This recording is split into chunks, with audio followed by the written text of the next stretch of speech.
Person of the Week, the blind man who conquered Mount Everest. Now he's leading blind children to new heights.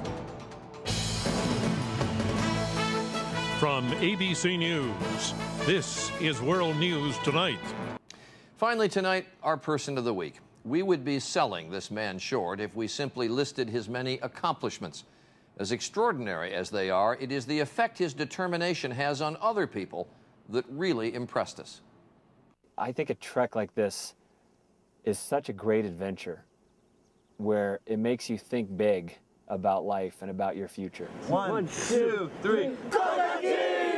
Erik Weinmayer is thinking very big as he and his team of young people set out to climb Machu Picchu in the Peruvian Andes. Not an easy task for anyone, seemingly impossible for these climbers. When adversity strikes, it isn't very fair. I mean, it just as soon crush you as it would kind of let you through the gauntlet. And so you have to learn to deal with not only the adversity of blindness, but the adversity of life. And part of that is being in the outdoors here, which is a very chaotic environment for blind people. That's right, Erik, a professional mountain climber, and 9 of his party are fully or partially blind. For the 6-day trek, each blind climber was paired with a seeing guide, outfitted with walking sticks and bells for guidance. Erik was intent on showing them that their disability shouldn't keep them from doing anything. 1, 2, 3, go.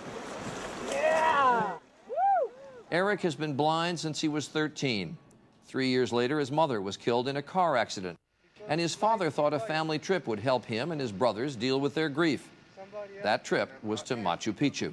I hated hiking. It was miserable. I mean, it was so hard, tripping and stumbling, and it was the hardest thing I'd ever done.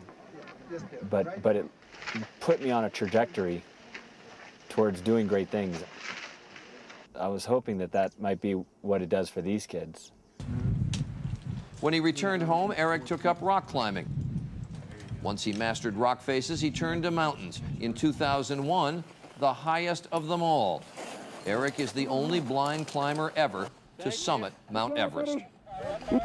A blind person standing on top of Mount Everest really, I don't know, took people's sense of what's possible, and it just shattered it into a million pieces. We did it, y'all. He's betting the climb up Machu Picchu will have the same effect on these kids. Oh my gosh, there are no words to describe it. I mean, it's just unbelievable. On day 5, they reached the top, the gate of the sun.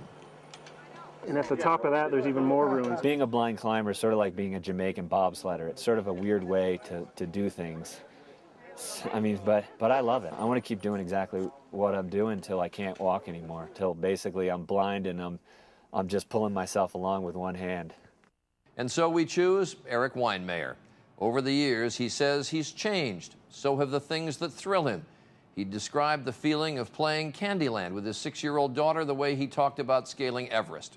Awesome, he said. That is World News Tonight for this Friday. I'm Charles Gibson for Kate Snow, and for all of us at ABC News. Have a great weekend, and good night.